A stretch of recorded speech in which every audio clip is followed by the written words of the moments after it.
In this episode, if you can't install that, you're an idiot. It is so simple. They're going to have a favourite for a reason, and hopefully it's not just because they're going to get enough points to go on a golfing holiday. That, to me, is more important than shopping for a brand. Dad, if you're listening, please let the boiler die. pretty dreadful at support, and I am going to name and shame. I do think some customers are very noise sensitive. If you've got loads of money and you want what we call the king, Unless the controller speaks the same language as the appliance, don't fit it. they're the VW Golf of heat pumps. Quite like to turn this discussion on its head.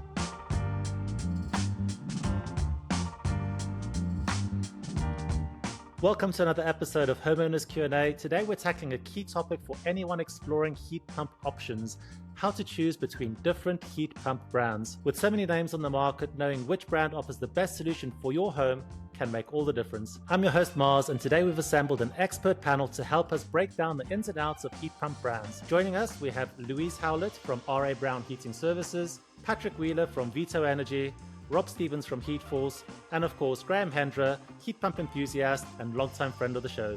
Welcome everybody. But before we get stuck in today's episode, I'd like to take a moment to thank Nibi for sponsoring this edition of Homeowners Q&A. To ensure the discussion remained completely unbiased, we've recorded this thank you message after the episode, allowing for an honest and transparent conversation between our expert panel. That said, we're incredibly grateful to Nibi for their continued support of this podcast series. Nibi has been a trailblazer in heat pump technology, providing homeowners with some of the most reliable, efficient, and environmentally friendly heating solutions available, and their commitment to sustainability and energy efficient systems is perfectly aligned with the ethos of this podcast. So once again, a big thank you to Nibi for sponsoring today's episode and leading the charge in making renewable heating more accessible to homeowners across the UK. So the one thing that actually makes me chuckle every time I think about heat pumps is that people think that they are this evolving technology and it's new. And when you actually go through the forums on Renewable Heating Hub, you start to realize just how many brands out there actually are, and that this is anything but an emerging technology. And I think that on some level is quite daunting for consumers. So there are brands like Mitsubishi, Daikin, Valent, Samsung, LG, Panasonic, Nibi, Bosch, Grant, Stiebel, Eltron, Weissman, Hitachi, Ideal. I mean, the list is just endless. The reason that we've got all of you assembled today is because let's try and break down what the different brands have to offer. And I think what will be fun is we'll start off with a quick fire round. We'll whiz around our panel asking them what 2 to 3 brands they typically recommend and suggest and that they actually favor. And then we'll come back around and actually delve into the details. So Patrick, let's start with you. What are the 2 to 3 brands that you tend to favor? So I'd have to start off with Valent. So we've installed hundreds and hundreds of Aerotherm Plus in the last few years. And as an all-rounder, I think it's completely unbeatable. It's got okay-ish controls. I think they could be a bit more intuitive. It's not the most expensive. It's very efficient. It's a brand name, so it's an easy sell to the customer. It's got good confidence in the brand. And because we've had so many to reference, we know that it's pretty reliable as well. Louise? So we've been installing heat pumps for over 15 years, and our first relationship we built was with the Scandinavian manufacturer Nibi. We still install them today. We also install Stiebel Eltron, and then we always try and have a third option, and we have installed Valent. At the moment, we've got a somewhat outlier, which is Ariston, purely because a technical designer of ours went to work for the commercial brand connected with Ariston, and so we've then installing them as our kind of physically smaller, more compact unit. What about you, Rob? Very much kind of similar to what Patrick started off on. I've always worked with the Valent models throughout various different points in my career. I've always found Valent to be a fantastic model of heat pump. I think for very, very much similar reasons as Patrick. The name in itself is kind of synonymous with quality. The unit is visually appealing. The second one, which we've recently started working with in this particular side of Heatforce, is Ideal. It's a newer heat pump on the market. Everything that I can see at the moment is top notch. So again, another really brilliant emerging brand. And what about you, Mr. Hendra? Well, I obviously have to say Samsung because I quite literally made all of my money selling Samsung units, and so I am Mr. Samsung. But these days, there's 3 brands that I really rate. So Ideal, we'll talk in more detail about them. I have an Ideal at home, and I think they are very much the unit of choice for the mid-range. Yeah, they're the VW Golf of heat pumps. I've just been to Spain to have a look at a bit of kit by a company called Volta. A lot of people know them as Ecoforest. So very, very niche, expensive, but if you want to do weird stuff with your heat pump, this thing will do literally anything. I am a super, super geek, so the most efficient heat pump on the market, the quietest heat pump on the market is Acon. It's unrivaled. If you've got loads of money and you want what we call the king, it's an Acon. Do you need help understanding your heat pump? Then pick up a copy of From Zero to Heat Pump Hero, an essential guide offering practical advice and basic instructions for new heat pump owners to maximize system efficiency. Available in print and on Kindle, link in the description. So Patrick, let's come back to you. So you mentioned Valent, so let's try and really burrow down into what it is about Valent that you really like and why it is your top choice for actually putting Valence into people's homes. I reckon about 90% of our installs are Valent Aerotherm Plus. So we understand it really, really well, which means that not only it's out of the box offering of being efficient and having the brand name and being a nice solid bit of kit, but because we have installed so many of them, we understand it, our engineers understand it, and they can get that extra bit of efficiency out of it because they know all of the controls, how to tailor them and to make it a better result for the customer. Because we've installed so many, we know it's reliable. We've had lots and lots, and as a percentage, the failure rate that we've had has been very, very low. And we've had bad experiences with other manufacturers as well. For some that we've tried, which on paper look like they're really, really good, they don't have that same backup or technical support, which is quite variable with manufacturers. We're quite often left having to do all of the work after we've bought a product, which, you know, sticks in the craw a bit. If you're paying a premium for a device and, you know, it's got all the bells and whistles and should be an excellent solution for the customer, but you've got a little problem and you call technical support, they don't really understand, or they send you schematics that are incorrect that you have to point out to them won't work. Because we're a full engineering solution, we do a bit of everything. So we do commercial property, we do hydrogen, we do ground source and water source and solar and everything. We kind of stretch ourselves out of our comfort zone a lot. That's not always the best commercial solution. Whereas Valent, from a support point of view, from a tech point of view, just are always ticking the boxes for us. We've got great relationships there that we want to nurture. We support them heavily and install a lot of them. So Louise, I think the biggest thing that I took from your little introduction is that you guys work with NIBE a lot and you have been working with them kind of from day one. And the one thing that I always say to homeowners is that the problem with heat pumps when they fail to work is the execution and the implementation of those systems and the inability of a particular installer to actually understand the workings and settings of that particular machine. Do you think that's a fair statement? Yeah, so I was going to back up what Patrick was saying. And actually, I'd quite like to turn this discussion on its head, because really, I think it's that relationship for the homeowner to not be so fixated with a brand, but actually be more fixated with the company. And if a company can come along in the way that Patrick just talked about Valent, and we would talk about NIBE, they need to be able to say why the product they're suggesting is going to meet the needs, and the homeowner needs to build a relationship. I feel for a homeowner, rather than going heat pump shopping with a brand in mind, you can do that, but it's, have you really got a top quality installer that installs that brand in your area? Or actually, are you better looking for the top quality installer and then being able to explain to you why that product's going to meet your needs? You get that credibility and you're more certain of the design of the whole system. That to me is more important than shopping for a brand as a homeowner. Absolutely. Trusting your engineer, the person that's actually going to fit the thing and optimize it and make it work and stake their name on it, they're going to have a favourite for a reason. And hopefully it's not just because they're going to get enough points to go on a golfing holiday. Yeah, exactly. The system is only ever as good as the person installing it and designing it as well. That's the limitation. So I completely agree with you, Louise, 100%. So Rob, tell us why it is that Heatforce gravitates towards Valent and Ideal. Heatforce has been operating for a long, long time, kind of 20 odd years of solar and renewables and the heat pump side of things. The question was, okay, what brands are we going to offer as our primary offering? And very much like a lot of other installers, we said, okay, let's offer a 3-tiered approach. So you've got the premium option with all the bells and whistles, you've got your mid-level, and you've got your cost-saving model. And then you've got a price point and an offering to meet everybody's needs on this side of things. We met with probably about 12 different manufacturers over the course of 3 weeks. Some of them didn't meet the requirements, didn't provide the confidence, and a lot of that is about the handouts that they give you, the information they can provide, the way their product is tested. And for me, that's a big one. That's always been a big one, is the operating data that is actually available and how that's been verified. I've worked alongside Valent products now for probably coming up for 4 years. It was very clear to me when I joined Heatforce, from my experience of working with Valent stuff, why they were one of the best offerings. The Aerotherm Pluses, when they are installed by a Valent accredited partner who has gone through additional training, they come with up to a 7-year parts and labour warranty, which for a homeowner is just fantastic, because that means that if for any reason there is a problem with the Valent unit, the way I describe it to people is you ring us, we will try and fix it. If we can't fix it and it's a problem inside the unit, we ring Valent. Valent have guys and girls out in vans all over the country. They're fully stocked with their equipment. They will come out, they will fix it, and that's it. Support is just top level.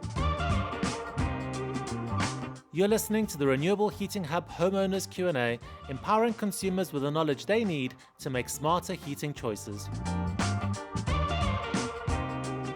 Graham, you mentioned Samsung, Ideal, EcoForest, and Acond as kind of your brands that you've always gravitated towards. Why is it that you've done that? And does price point play any part in the actual decision making when it comes to installing a particular heat pump in somebody's home? Firstly, I'd like to say I completely agree with absolutely everything that everyone said. I mean, so I am Mr. Samsung, and some people don't like Samsung units, but that's the unit I launched into the UK. There was no support of any kind. We were it. If you put me in front of a Samsung heat pump, I can fix anything on it. If you put me in front of that unit which Patrick sat in front of, I would struggle to get the lid off. So if you ask me, I don't like Valent heat pumps because I don't know anything about them. What Louise said was dead right. If you want to buy a Valent, don't get it off me because I don't know what I'm doing. If you want a heat pump and you want my advice, then ask me what bit of kit you want. If you want to buy a BMW car, you don't go to a Ford dealership. For a living nowadays, I choose and rate heat pumps, and I look at all that stuff and I feel Robert's pain. Trying to get data out of these people who won't give you data is killer.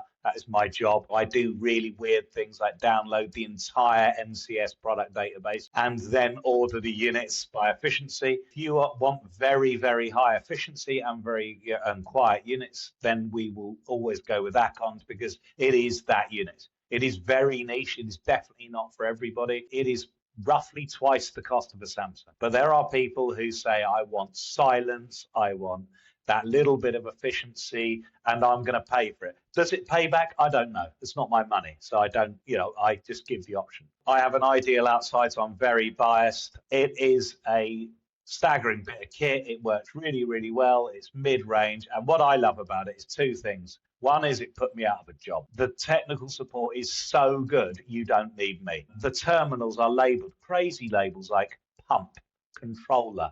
That is weird in heat pump land. So it's a bit of a joke. I was speaking to Clayton Brown about this the other day. He said, if you can't install that, you're an idiot. It is so simple. So that's why I like Ideal. The support is phenomenal. Very similar to what these guys are saying about Valent. Got people out in the vans. They're friendly. They actually have two technical support lines, one for homeowners, one for us. I think the key thing is find an installer you like and ask them what they like. There is not a single installer out there who's going, I found this really crap, ugly, noisy heat pump that I want to put in your house because I really love coming around to support it all the time. We all sell pretty good units, but there are very few really poor heat pumps out there. The problem is poor support or poor knowledge by the poor sod who's got to put it in. I completely agree with everything that everybody said. And, Rob's made a very big case for Valent, as has Patrick. And it's great to know that those manufacturers are there to support the homeowner. And I completely agree with the fact that you should trust that installer to install the heat pump of their choice because it's something that they are confident in installing. The only caveat that I've got to that is that if that installer, for whatever reason, goes out of business and you're stuck with a brand that is pretty dreadful at support, and I'm going to name and shame because our forums are just flooded with Samsung complaints where people cannot get support from Samsung. That's why I do think that there has to be a level of trust on the part of the homeowner on behalf of that brand. Would you agree with that, Louise? So we also have struggled with Samsung because we've realised that it seemed like a pretty good economy unit. We really want to engage in the way that everybody's talking about, and we want that support. We want somebody at the end of the phone. We want to really work as a team with the manufacturers in the way that you've described with Ideal and Valent, and we have with Nibi. So that's put us off offering brands like Samsung. I'd like to go back to a point that Robert made about warranties. And you see, I think this is really sort of a tip for homeowners, is to look at the warranty and to recognise if your installer can offer a longer warranty because they are a pro installer or whatever the extra training augmentation of that warranty is, because that also gives a homeowner a clue that that installer has got a good relationship with that manufacturer, and also just that a 7-year warranty, for example. And I think that's just a reassurance for a homeowner, isn't it? Long warranties are a funny one, aren't they? Because it has to be a long warranty with a company that's been in the country for a decent amount of time, unlike some heat pump companies that have suddenly come into the UK market and are installing a huge amount of units with long warranties. Well, are you going to be around in 7 years to help me if there's something going wrong? So it needs to be evaluated fairly. I just feel like I ought to slightly defend Samsung. The reason their technical support is terrible is mostly people like my fault. So when Samsung came to the UK with their brand, they relied on the distributors to do tech support. That's what we did. But now Samsung are doing the support themselves. So they're actually quite new to tech support compared to others, because it was all subbed out, if you will. You've got to give people like Valent have been doing heating for a long time. They have a really good model. There is nothing worse in the world than not being able to get through to technical support. Planning to install an air source heat pump? Then get your copy of Bodge Buster. It's packed with must-ask questions, real homeowner insights, and a practical guide for a smoother installation. Available in print and on Kindle. Link in the description.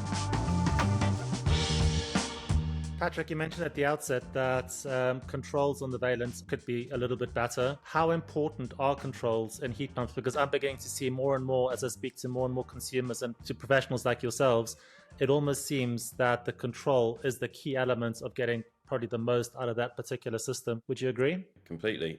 Most of them are the same stuff inside a varying colour box, aren't they? Lots of them share the same brand of component even. The controls are really the bit that makes the difference. For that reason, another brand that we fit occasionally, although not as often as we would like, is Viessmann, because the controls are brilliant. The energy cockpit, the weather compensation, the intelligence that's inside of it, the accessibility, the lovely colourful screen, the live view of the refrigerant circuit is excellent. It's a fantastic offering, but because it's got such a big unit, I'm looking there because there's one there, because it's got such a big internal unit, it's not very flexible and we don't fit it very often, and it's a bit more expensive, but it's an excellently engineered machine or two machines. So yes, controls make a massive difference, and the Valent controls are probably not the best yet. They are good, they get the job done, they are a bit fiddly to set up. You need to be able to optimize them, go into the codes. Something that Ideal have cracked, actually, if we go back to their new range of heat pumps, is they're so efficient out of the box. The weather comp curves that they come as standard are really quite aggressively low, which is great, and you then raise them up if the customer needs to, rather than starting high and then bringing it down. They're fantastic. So the one thing that I think is very overhyped and there's a very big overreaction is noise when it comes to air source heat pumps. But from a brand perspective, Louise, is that a consideration for you guys when it actually comes to installing one brand or another, if there is perhaps a neighbor in close proximity or where noise could be a factor? I do think some customers are very noise sensitive. I think that's one of the strengths of having a showroom with a heat pump. That breaks that barrier down a lot. So, we've got a showroom with a NEBA heat pump on the back, and we're not right next to a main road in our showroom, but close enough where you can never hear the heat pump. You can always hear the background road noise. You can't really demonstrate the sound of the heat pump. People go and they stand there and have a conversation outside the showroom, and they realize that they just can't hear the unit. Good quality units nowadays are really quiet, and that is reassuring if people can listen to it. What we say to customers when we talk to them on the phone is, we've got a heat pump that's outside the front of the office and we're on a main-ish road. If you want to come and hear it, don't tell us that you're coming. We're not going to put it in a special mode. Just turn up, come and park next to it, go and listen to it, have a poke around, which means quite often when I'm sitting up in my office upstairs, I'll just see some people come and they'll peer around and they'll go up to the machine and have a listen, and it's silent. You can't hear it. The only time you hear it is if you put your head in front of it and it's blowing wind past your ears. We tried to record it a few times. We've got a sound meter, and genuinely, if there's a bird tweeting nearby, it sounds flippant, but genuinely a bird registers higher, and then a car goes past nearby and you're like, oh, sound decibels, the way that it's measured just doesn't really represent it. The only real time that you're going to notice it, if it's really close to a bedroom or if it's bolted to a wall and it's resonating through it. The actual machine itself, if it's installed properly to sound deadening feet, you just don't hear it. I assume that most heat pump brands would put a lot of effort into making the units as quiet as possible, Graham. Would you say that? 10 years ago, if you pulled the lid off any heat pump, it had a big plastic or metal blade, all flat, nice and simple. Now they've got all little bumps on them and saw teeth on them and all sorts of stuff to make them quiet. But one of the things that makes me chuckle most about sound, and this is something we did a long, long time ago, we asked the customer, what do you hate most about the unit? And we thought they'd say sound. And actually they said they didn't like seeing the fan turning. So they look up the garden and go, looks noisy. Yeah, it sounds really weird. People started using black fans so that you can't see them. Every unit out there, the fan's on the front. If you look at the front of it, you can see the fan turning. And that was done because back when Qualitaire invented split air conditioning, that's where they put it. When I looked at this, and I don't want to rave about another brand, but when I looked at this Acon unit, I turned up and I said to the guy, go on then, fire it up. Let's hear this thing running. And he said, it is running. And I went, you can't see the fan. He goes, no, because we put the fan on the back. And I looked at him like I had two heads and went, oh, yeah, if you put the fan on the back, no one can hear it because it blows through the coil. And the coil soaks the noise up. And I went, that's brilliant. Why not put the fan on the back? Why don't more people do that? I don't know. I have no idea. It's really weird. And you go, it's not very hard, is it? You just take the fan and put it on the back. That's why the thing's so quiet, because nothing's moving, can't see anything. Admittedly, an incredibly ugly box. And that fan, you can put 100 millimeters away from the wall. Have you got questions about heat pumps and renewables? Then head over to the forums at Renewable Heating Hub for practical advice from thousands of fellow homeowners and heat pump users. So Rob, Graham touched on the point of ugliness. Now, we installed our heat pump 6 years ago, and our heat pump is green, and it actually blends in really nicely into the garden. But at the time, every single unit that was out there was a white, ugly box. Now we're beginning to see more and more brands trying to play around with the aesthetics of them, because at the end of the day, they are in your garden. They might be near the front door. They are a feature of the property. How much of a consideration is that for brand selection when it comes to going to a particular homeowner who is house proud and they want to have a nice unit in front of their property? This is coming off the back of my matte black comment the other day, which I know is edited into the other video, made me laugh. It varies from project to project. It's like buying a car, isn't it? There are some people that do not give two hoots about what the car looks like as long as it functions in exactly the way that they want it to function. I'm personally in that camp. I have probably the ugliest car known to man, but it's cheap and it does exactly what I want it to do. And it's a third of the price of other models. So I don't care what it looks like. And some customers will be in that camp and they will go purely based on functionality. A lot of homeowners are looking for something that visually fits their aesthetic. In that camp of homeowners that want nice looking units, it splits into two. You've got the homeowner that wants something that they can bring the neighbours round and go, look at my heat pump, isn't it fabulous? And they want it on the front of the house. They want it there as a feature. And then I'd say probably about 80% of those homeowners are like, I do not want to see this gigantic box. I want it to disappear. Can you camouflage wrap it? What can you do? And that is why I think there's been such a big push for matte black, because it generally is so discreet. When we say about nice looking units, I think most people just want a unit that you don't even notice is there. Well, everyone's used to having a cupboard fit boiler, aren't they? Taking their heating and hot water for granted. Unless you're virtue signalling and you want to tell people all about how you've decarbonised your home, most people do just want it to be fit and forget, hide it somewhere. Louise, is that ever something that you guys have to factor into your site visits? If somebody doesn't want that white box, how do you guys tend to get around that? We use a wrapper. We have wrapped heat pumps. I agree totally with Robert said. Most people are not concerned. Most people see it as a functional item. We've had heat pumps wrapped matte black to go with the black cladding and carbon grey or something. And actually, that's something that people talk about, something that people actually ask. They will actually say, can I have it wrapped to match my house or whatever? And the answer is yes, you can. We do offer that as part of our service. I think it makes it look more noticeable when it's got a wrap on it. Some of the ones I've seen, the Kevin McLeod one where they made it a brick colour, I'm like, that looks really noticeable. Machines aren't usually brick colour. You're listening to the Renewable Heating Hub Homeowners Q&A, empowering consumers with the knowledge they need to make smarter heating choices. Rob, from a pure performance perspective, is a heat pump a heat pump a heat pump? Each heat pump has got its little COP and its little plaque at the bottom that's got its performance at various temperatures and all the rest of it. Is there really that big a difference in performance from brand A to brand B if one is considered premium and one is considered less so. The actual box itself, is there a huge difference in performance? The answer is yes and no. An air source heat pump, regardless of the brand, in pretty much every instances works in exactly the same way. They all work within the same thermodynamic cycle. There's no difference. The baseline efficiency of that cycle is impacted by a couple of different things. What makes it efficient? Partially to do with the installer, partially to do with the designer, and partially to do with the controls. If you take a heat pump and you do a poor design, poor schematic, poor layout, you incorrectly size a buffer, you incorrectly size an expansion vessel, you add 50 billion pumps onto something, you are killing the efficiency of that system. You are not making it work well. That's number one. So you could have the highest quality heat pump in the entire world, but if you kill it off with poor design, you're going to have a homeowner that is unhappy. And that is where people get called in to do remedial work. When you talk about the heat pump, do you just include the outdoor unit?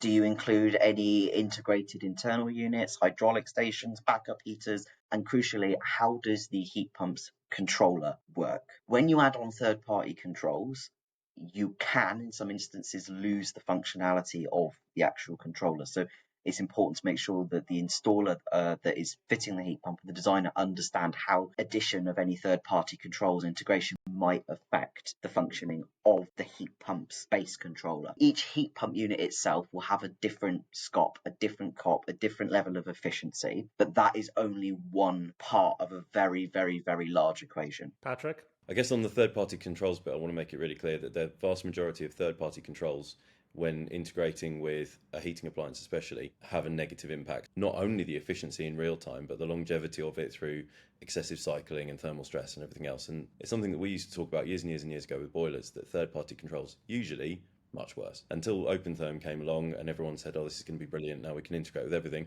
It's still not as smart as using proprietary controls, really good weather compensation that's baked in. And the same thing is really true of heat pumps. And I've been really outspoken about third-party controls for a long time. Unless the controller speaks the same language as the appliance, don't fit it. Nice and easy to follow. So some heat pumps now, including Samsung, and for my reason, Ideal, have Modbus and therefore can be controlled by a third-party controller that can speak the same language, understand the right codes and operate the heat pump in a way that's going to keep it running for a long time, nice and efficiently. But a lot of third-party controls, the majority of them, are simple on-off and then leave the heat pump, which is usually quite smart and has got internal algorithms and PCBs that should be doing really clever stuff, dumbs it down, forces it to run at the highest temperature, cycle really quickly, and it will kill it.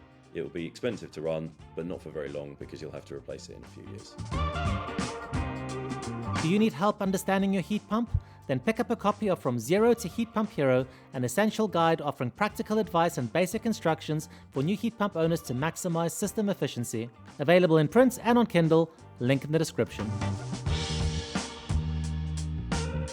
So Louise, you mentioned at the outset that you guys typically gravitate towards Nibi and Stiebel Eltron. When you go and see a customer for the first time and you're proposing a heat pump to them, what is the thought process behind fitting one brand or the other? I think very much solving a problem. So, we look at what unit suits that customer, and the way that heat pumps work, and obviously I'm not the technical person in the business, but as I understand it, because I've sometimes said, well, why do we still have this unit or that unit? And sometimes a particular size unit will size in terms of kilowattage will meet a solution in terms of drop-offs, as I understand it, between different units can be different throughout, and therefore we have a range of different products, obviously different sizes, different outputs, and even within that they'll have slightly different technical specifications, and the designer will very much be looking at price point and what the consumer needs.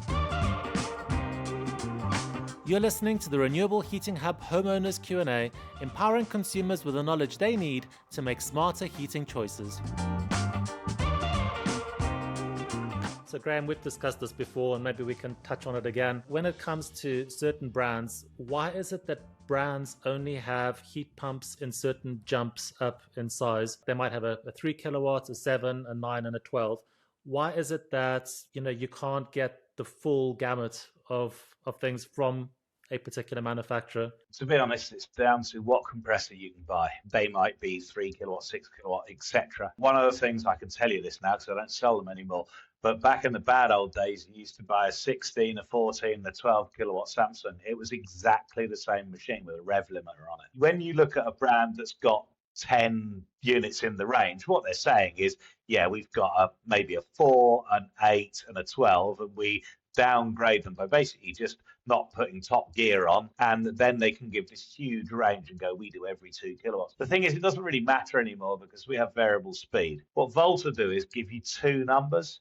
So they go, we've got a 2 to 10 kilowatt or a 3 to a 12 kilowatt. And you go, oh, that's quite nice. You can sort of see where you are. So if you've got 9, you go, okay, that fits in that box. It's quite rare to do that. Most people just give you kind of the peak. One point I wanted to sort of just jump in and get really geeky on that Robert was mentioning about your units is to make an efficient heat pump is very, very easy. You either have an enormous coil, so you have an enormous unit, then you get your efficiency, or you move a huge amount of air, which means the unit is noisy. They are the 2 variables. That's basically it. So what we have is this collector in the garden, and we want to try and keep it as close to the air temperature as we can. And you can do that by screaming the air through it or making it big. So you cannot have small, quiet, and efficient. You can have any of those 2.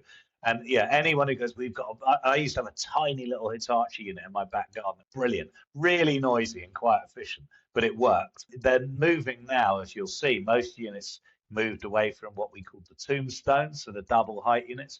They're now going to what we call short and fat. And what they're doing is making the units bigger by great big coils on the back, just to go for efficiency and try and get the noise down. There is a brand, an Austrian brand called Oshner. They'll sell you a unit for about £500,000 for a 10 kilowatt unit. And it's enormous, and the fan turns once a week, and it's efficient and it's quiet, but it is huge. And that's for people who want literally total silence. So as a closing question, I'm going to ask you now, do you have a heat pump at home? And if you do, what brand is it? And if you don't, which brand would you install? Louise, let's start with you. So we currently have a Stiebel Eltron heat pump, and it is, amazingly quiet. It fits exactly with what I think Graham was saying, that it's a big lump of a machine. To get the fan size, the Stiebel Eltron machine is big, and everything from Germany seems to be big. We have previously had an eBay unit, and it didn't break down. We just sort of switched it out because Rich wanted to try a Stiebel Eltron. Yeah, we would have other brands. I'm sure at some point, if we still stay in this house, we'll have another heat pump brand in the future. So yeah, I think it's good to try out the products that you sell. What about you, Patrick? We've recently decarbonised my house, so we've taken out the gas meter, got rid of the boiler, got rid of the gas cooker, and installed a heat pump. I wanted to fit a Vaillant. We worked very closely with them, and it would have made a lot of sense. But their control platform is quite closed, and I was doing some experimental stuff, which obviously Graham and I have talked about, and I needed a heat pump that had Modbus. So what I've installed instead is an Ideal R290 unit, which is a great unit. It's working really, really well, and we're getting really good data from the controls platform that we've installed on it, which I'll be able to talk about a bit more another time. Rob? I don't have a heat pump. I think I'm maybe the only one. I definitely 100% will have one. I would either go with Vaillant or Ideal. Interestingly, I am trying desperately to get my dad to get rid of his gas boiler. I've been trying for years. Dad, if you're listening, please let the boiler die. I've always said to him, if you want to go for a heat pump, go for a Vaillant one. He's near us, isn't he? You'll have to send him our way. Yeah. And Graham, I think if memory serves me correctly, you've had 7 heat pumps. So what model have you got running now? So in this house, I have a Ideal. I've got the R32, so the previous model. I haven't got the 290. It's lovely. As I say, it's put me out of a job. My son's house, which is famous on LinkedIn, it's called Project Impossible. That runs a Samsung Gen 5, which we chipped with the software from the high temperature unit. That works beautifully as well. So that's a wrap. Thank you to all of our panelists, Louise, Graham, Rob, and Patrick, for sharing your valuable insights on choosing between the different types of heat pump brands. If you still have questions or want to know more, feel free to send them to us or visit our forums, and we'll be happy to answer all of your questions for you. All the details are in the description, and don't forget to like this episode and subscribe. Until next time, stay warm, stay green, stay tuned. Goodbye.